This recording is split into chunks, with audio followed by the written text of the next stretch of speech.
Hello दोस्तों, welcome back to my channel Flicker है। और इस वीडियो में आज हम बात करने वाले हैं 5 must watch action fantasy anime के बारे में, जिन्हें आप डेफिनेटली देख सकते हो अगर आपको थ्रिल, मैजिक और एडवेंचर पसंद है तो चलिए वीडियो को शुरू करते हैं।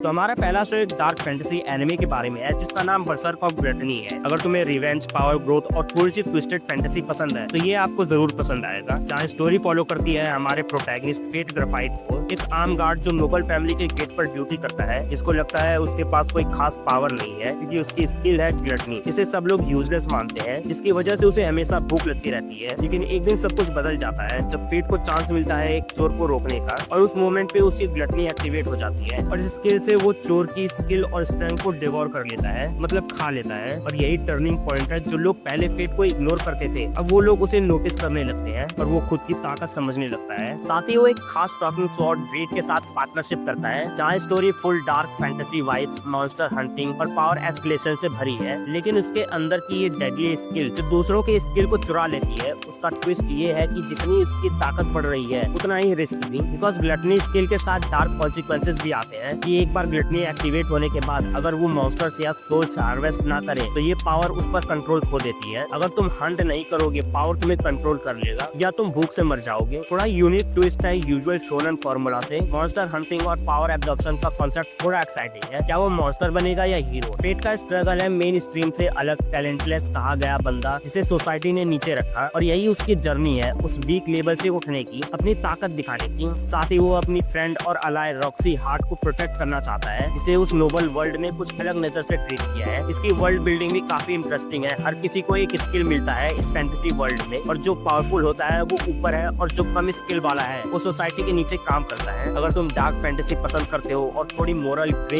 एरिया वाली जर्नी एंजॉय करना चाहते हो तो बर्सर्क ऑफ ग्लटनी डेफिनेटली एक ट्राई है। लेकिन हाँ, कुछ चीजें हैं जिनकी वजह से ये एनिमे एवरेज लग सकता है। एनिमेशन क्वालिटी इनकंसिस्टेंट है, कुछ सीन्स महंगे लग सकते हैं, लेकिन कई फाइट सीन्स में लो बजट फील होता है। कैरेक्टर डेवलपमेंट थोड़ा वीक है। एमसी का बिहेवियर और मोटिवेशंस कभी कभी बिलीवेबल नहीं लगते। पावर स्केल और स्टेक्स थोड़ी ओवर द टॉप हो जाती है। ओवरऑल मैं बोलूंगा ये एनिमे देखो, मुझे काफी सही लगी, स्पेशली अगर तुम्हें फैंटेसी और पावर ग्रोथ टाइप एनिमे अच्छे लगते हैं तो। स्टोरी का आर्क इंटरेस्टिंग है, कंसेप्ट काफी एंगेजिंग है, बस थोड़ी पेसिंग और एनिमेशन में फ्लक्चुएशंस हैं जो बहुत बड़ी बात नहीं है। तो हमारे सेकंड शो का नाम है chilling in another world with level 2 super cheat powers. अगर आपको chill slice of life plus over powered protagonist का कॉम्बो पसंद है तो ये भी आपको जरूर पसंद आएगा। तो स्टोरी का प्रोटैगनिस्ट है बनाजा, इसका बाद में नाम बदल के फ्रियो हो जाता है, और वो एक ऑर्डिनरी मर्चेंट गाय है जो एक दूसरे वर्ल्ड में समन होता है एक हीरो कैंडिडेट बनने के लिए। लेकिन उसकी स्टैट्स बहुत वीक होती है, उसके पास कोई स्पेशल मैजिक या फाइटिंग स्किल्स नहीं है। तब उसको कुछ पैसे दे के निकाल दिया जाता है एक रिमोट फॉरेस्ट में। वहाँ एक स्लाइम को हराने के बाद वो सेकंड लेवल अप होके मिस्टीरियसली इन्फिनाइट या सुपर चीट पावर्स ले लेता है। फिर वो डिसाइड करता है कि हीरो ना बनके फिर से एक मर्चेंट वाली चिल लाइफ जिएगा, जहाँ वो एक डीमन वुल्फ लेडी फेंड्रिस के साथ मैरिड कपल जैसा लाइफ स्टार्ट करता है। लेकिन इस दुनिया के कॉन्फ्लिक्ट उसकी ताकत को इग्नोर नहीं करते। ओवरपावर्ड एमसी का आइडिया थोड़ा नया फ्लेवर देता है, यानी कि हीरो बनना नहीं चाहता, चिल रहना चाहता है, और फिर भी मैसिव पावर के साथ है। ये थोड़ा रिफ्रेशिंग है, जिसमें romance plus slice of life element hero candidate बनने से ज्यादा उसका डेली लाइफ, मर्चेंट का काम, वाइफ के साथ लाइफ का फील मिलता है, जो स्काई में रेयर है। एनिमेशन एंड प्रोडक्शन डिसेंट है और ओवरऑल विजुअल थोड़ी अबव एवरेज है। फैन सर्विस ज्यादा हैवी नहीं है, हारेम टाइप वाइब इमीडिएट नहीं है, लेकिन है, और ये भी एक प्लस पॉइंट है for those who avoid typical over हारेम isekai. लेकिन हाँ, हीरो को हारेम ना देके डेमन लॉर्ड को जरूर हारेम दिया है, जो मुझे थोड़ा अजीब लगा। लेकिन कई लोगों को काफी पसंद भी आया, पर मुझे थोड़ा वियर्ड लगा क्योंकि जिस लड़की की उसके साथ जोड़ी बनती है वो देखने में उसकी बेटी की तरह लगती है। मतलब डेमन लॉर्ड का लुक ऐसा है कि वो अगर उसके सामने खड़ा होगा तो उसका बाप लगेगा। इतनी खूबसूरत लड़की को अगर हारेम में ही डालना था तो प्रोटैगनिस्ट के साथ ही एंड कर देते या कोई और उसके लायक कैरेक्टर ले आते, क्योंकि उसके पास ऑलरेडी एक वाइफ होती है। पर अब कंप्लेंट करके भी कोई फायदा नहीं है क्योंकि लाइट नोवेल में इनके बच्चे भी हो चुके हैं। पर हाँ, कुछ चीजें थोड़ी वीक है। प्लॉट थोड़ा फेमिलियर है, summon hero, weak hero candidate with power reveal, ये ट्रोप हमने पहले भी देखा है। स्टेक्स कम महसूस होते हैं, एमसी इतना ओपी हो जाता है कि कॉन्फ्लिक्ट का टेंशन कम हो जाता है। अगर आप हाई स्टेक्स बैटल या अंडरडॉग जर्नी चाहते हैं तो थोड़ा डिसअपॉइंट हो सकते हैं। सपोर्टिंग कैरेक्टर्स और साइड प्लॉट लाइंस थोड़ी अंडर डेवलप्ड है, कुछ आर्क में पेसिंग थोड़ी फ्लैट है। Overall chilling in another world with level 2 super cheat powers एक फन और लाइट हार्टेड फैंटेसी इसेकाई है। अगर आप हार्डकोर डीप प्लॉट चाहते हैं तो शायद कुछ मिसिंग मिलेगा, लेकिन अगर आप चिल टाइम पास एनिमे देखना चाहते हैं जिसमें एक्शन, रोमांस और इसेकाई मिक्स हो तो ये काफी अच्छा ऑप्शन है। लेकिन शायद मस्ट वॉच का टैग थोड़ा ओवर है, अनलेस ये स्टाइल आपको स्पेसिफिकली पसंद हो। और अगर आप सीजन फैन हैं और ऐसे शोज चाहते हैं जिसमें स्टोरी ट्विस्टी हो, कैरेक्टर डेवलपमेंट हैवी हो और स्टेक्स हाई हो, तो शायद ये उतना इम्पैक्टफुल ना लगे आपको। बात करें थर्ड शो के बारे में तो इसका नाम है हिस्टोरिया वॉन्ड एंड स्वॉर्ड। अगर आपको मैजिक स्कूल्स, अंडरडॉग प्रोटैगनिस्ट और स्वॉर्ड वर्सेस वॉन्ड टाइप स्टोरी पसंद है तो ये एनिमे डेफिनेटली आपके लिए है, जहाँ स्टोरी का प्रोटैगनिस्ट है विल सरफोर्ड, एक ऐसा स्टूडेंट जो मैजिक एकेडमी रिगार्डन मैजिकल एकेडमी में पढ़ाई कर रहा है, लेकिन उसमें मैजिक का टैलेंट बिल्कुल नहीं है। और यही उसकी प्रॉब्लम है, क्योंकि उसने एक बचपन का प्रॉमिस किया है अपनी चाइल्डहुड फ्रेंड अल्फारिया एल्विस सरफोर्ड से फिर से मिलने का और उसके साथ रहने का, जो एक सुपर प्रोडिजी मैजिशियन बन चुकी है। इस मैजिक वर्ल्ड में वॉन्ड यानी जादू का इंपॉर्टेंस बहुत ज्यादा है और विल के पास वो स्किल बिल्कुल नहीं है, लेकिन उसके पास है एक स्वॉर्ड और उसकी एक्स्ट्रा ऑर्डिनरी स्वॉर्ड स्किल्स। वो मॉन्स्टर्स को हंट करता है, डंजन जाता है और क्रेडिट गैदर करता है अपनी खास पावर को अनलॉक करने के लिए और मैजिक एकेडमी में टिके रहने के लिए, क्योंकि वो अल्फारिया से तभी मिल सकता है जब वो एक पावरफुल वॉन्ड बनकर दिखाए और अपनी काबिलियत साबित करे। तो बेसिकली ये शो है मैजिक ना सीख पाने वाले हीरो की, जो मैजिक को चैलेंज करेगा अपनी तलवार की ताकत से। विल को सब लोग अंडर एस्टिमेट करते हैं क्योंकि उसमें मैजिक नहीं है, लेकिन उसकी मेहनत और स्वॉर्ड स्किल उसको अलग बनाती है। यूजुअली ये ट्रोप पॉपुलर है और यहाँ डिसेंट तरह से काम भी करता है। विजुअल्स एंड प्रोडक्शन वैल्यू काफी अच्छे हैं, एनिमेशन और फाइट सीन्स का एक्सपीरियंस ठीक ठाक मिलता है। फैंटेसी वर्ल्ड बिल्डिंग में magic dominance versus sword skill का कॉन्फ्लिक्ट इंटरेस्टिंग है, एक तरफ बॉन्ड एक तरफ स्वॉर्ड, ये कॉन्ट्रास्ट फ्रेश लगता है। कैरेक्टर डेवलपमेंट भी ठीक है फर्स्ट सीजन के हिसाब से, पर कुछ जगह थोड़ी कमी लग सकती है एंड कुछ जगह हारेम मोमेंट्स बनते बनते रह जाते हैं, क्योंकि विल अल्फारिया के लिए इतना पागल है कि उसके सामने जो लड़की उसे पसंद करती है वो उसको नोटिस ही नहीं करता और फ्रेंड जोन में ही वो रह जाते हैं। सपोर्टिंग कैरेक्टर्स और साइड आर्क्स में डेप्थ थोड़ी कम है, जैसे एंटागनिस्ट या राइवल्स कुछ प्रिडिक्टेबल फील होते हैं। पेसिंग भी कभी कभी स्लो हो जाती है। ओवरऑल मुझे हिस्टोरिया वॉन्ड एंड स्वॉर्ड काफी अच्छी लगी। ये एक इंजॉयबल फैंटेसी राइड है। अगर आप एक फ्रेश फैंटेसी एनिमे देखना चाहते हैं जिसमें थोड़ी मैजिक, थोड़ी स्वॉर्ड प्ले हो और हीरो का जर्नी हो तो हाँ, वॉच लिस्ट में डाल सकते हैं। और हाँ, अगर आप पहला सीजन नहीं देख रहे हैं तो सीजन 1 के बाद सीजन 2 का भी अनाउंसमेंट हो चुका है, जिससे पता चलता है कि स्टोरी आगे बढ़ेगी। बात करें फोर्थ शो की तो इसका नाम है मैसल मैजिक एंड मसल्स। ये एनिमे थोड़ा हैरी पॉटर और वन पंच मैन से इंस्पायर्ड लगता है, जो देखने में थोड़ा मजेदार है। तो शो की स्टोरी एक ऐसे वर्ल्ड में सेट है जहाँ मैजिक सब कुछ है, उनका स्टेटस, पावर, आइडेंटिटी, और यहाँ जो लोग मैजिक नहीं कर पाते उनके पास मैजिक मार्क नहीं होता और उनकी इस वर्ल्ड में कोई वैल्यू नहीं है, इसलिए उन्हें एग्जीक्यूट कर दिया जाता है। और जो भी ऐसे लोगों को रखता है उसे भी बहुत स्ट्रिक्ट कॉन्सिक्वेंसेस झेलने पड़ते हैं। जहाँ हमारा प्रोटैगनिस्ट है मैश बंड है, जिसके पास मैजिक मार्क नहीं है, इसलिए उसके फादर उसे लोगों से छुपा के जंगल में रहता है और उसकी बॉडी को ट्रेन करके ताकतवर बनाता है। और मैश भी अपनी बॉडी को ट्रेन करके मसल पावर से जीने का प्लान बनाता है इस मैजिक वर्ल्ड में। बट एक दिन मैश को कुछ गवर्नमेंट ऑफिसर्स पकड़ लेते हैं और मैश उन्हें अपनी मसल पावर से हरा तो देता है, लेकिन अब अपने फादर को बचाने के लिए उसे मैजिक एकेडमी से एक चीज जीत कर लाना होगा, तभी वो नॉर्मली अपनी लाइफ जी सकता है। इसलिए अब वो मैजिक एकेडमी ज्वाइन करता है, जो थोड़ा विजार्ड स्कूल वाइब्स भी है हैरी पॉटर की तरह, और वहाँ मैजिक यूजर्स के बीच वो अपनी जगह बनाने की कोशिश करता है, जो देखने में काफी फनी और इंटरेस्टिंग है, क्योंकि ये मैजिक वर्सेस मसल का कॉन्ट्रास्ट प्रेजेंट करता है। इसमें कन्वेंशनल मैजिक सिस्टम पूरी तरह डोमिनेट करता है, बट मैश अपनी अलग पाथ फॉलो करता है। इसमें कॉमेडी और पैरोडी का फ्लेवर स्ट्रॉन्ग है। मैजिक स्कूल ट्रोप्स, शोनन क्लीचेस सब कुछ मिलते हैं, लेकिन एक फनी ट्विस्ट के साथ। एनिमेशन और एक्शन सीक्वेंसेस काफी इंगेजिंग है और over the top fight scenes अच्छे से हैंडल हुआ है। मैश का कैरेक्टर सिंपल है, न ज्यादा इमोशनल बैगेज वाला, न ज्यादा डार्क पास्ट वाला। बस मैं अलग हूँ और मुश्किल का सामना करता हूँ इस टाइप का, जो थोड़ा रिफ्रेशिंग है, लेकिन कभी कभी देख के लगता है हैरी पॉटर में साइतामा को देख रहे हैं। स्टोरी लाइन थोड़ी प्रिडिक्टेबल हो सकती है, आप समझ सकते हैं नेक्स्ट स्टेप क्या होगा, और थोड़ा बहुत स्टोरी विस्टोरिया बॉन्ड एंड स्वॉर्ड जैसा भी लगता है, पर अपने ही यूनिक वे में, जो मुझे अच्छा तो लगा पर विस्टोरिया जितना नहीं। और कुछ जोक्स थोड़े बहुत बार रिपीट हो जाते हैं, मतलब वही फॉर्मूला बार बार चल रहा है। कैरेक्टर डेप्थ में भी थोड़ी कमी है, साइड कैरेक्टर्स फुली एक्सप्लोर नहीं हुए हैं, उनकी जर्नी थोड़ी लाइट लगती है। अगर आपको comedy, action, light hearted fun चाहिए जो ज्यादा सीरियस ना हो, तो ये काफी सेटिस्फाइंग चॉइस हो सकता है। तो मेरे हिसाब से मैं इसे रिकमेंड करूंगा, स्पेशली अगर आप कॉमेडी, एक्शन एनिमे एंजॉय करते हो तो। ये एनिमे आपको 2 सीजन्स के साथ मिलेगा, जो एक अच्छा ऑप्शन है वॉच करने के लिए। बात करें लास्ट शो की तो इसका नाम है banished from the heroes party, I decided to live a quiet life in the countryside. नाम थोड़ा लंबा है, लेकिन अगर आपको fantasy, slice of life plus थोड़ी रोमांस रोमांस वाली स्टोरी पसंद है तो ये एनिमे आपको जरूर पसंद आएगा। इसकी स्टोरी एक ऐसे वर्ल्ड में सेट है जहाँ लोगों को डिवाइन ब्लेसिंग्स या प्रोटेक्शन मिलती है, मतलब बर्थ के साथ ही उनका रोल डिसाइड हो जाता है। हमारा प्रोटैगनिस्ट गिडियोन रग्नारसन, जिसे आगे चल के रेड नाम से जाना जाता है शो में, जो हीरो पार्टी का मेंबर था, और उसकी बहन रूटी रग्नारसन एक हीरो होती है। लेकिन रेड को उसकी पार्टी का एक मेंबर उसे भड़का देता है कि वो अब उनके किसी काम नहीं आता और पार्टी पर बोझ बन गया है, इसलिए उसे पार्टी छोड़ के जाना होगा। और रेड उसकी बात मान के बिना किसी को बताए पार्टी छोड़ देता है, जिससे उसकी बहन रूटी काफी उदास हो जाती है और उसे खोजने लगती है। और वहाँ गिडियोन अब नाम बदल के रेड बन गया है, जो एक रिमोट फ्रंटियर टाउन जोल्टान में एपोथेकेरी शॉप खोल लेता है थोड़ी शांत जिंदगी जीने के लिए। लेकिन जैसे जैसे स्टोरी बढ़ती है, पुरानी पार्टी का प्रॉब्लम, हीरो रोल का बर्डन एंड रेड और रिक लोगोर्विया का पास सब वापस आता है। इसेंशियली ये शो है एक क्वार्ट लाइफ चुनने वाली मंजिल वर्सेस हीरोइक डेस्टिनी के बीच के टेंशन का, जहाँ रिलेशनशिप डायनेमिक्स अच्छे लगते हैं।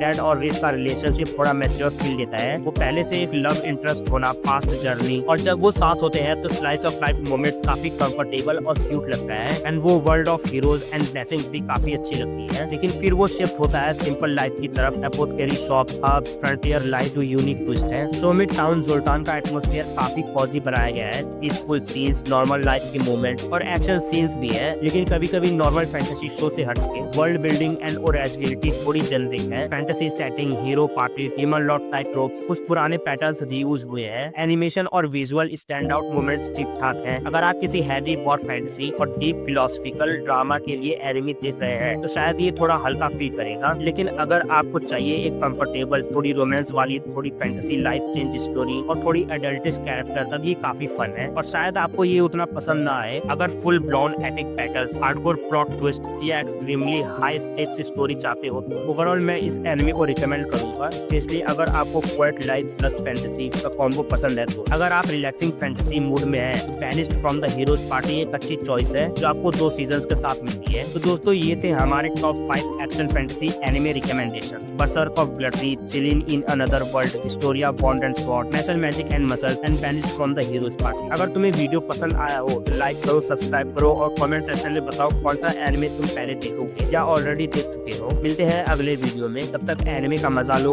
और फ्री कमेंट देखते रहो।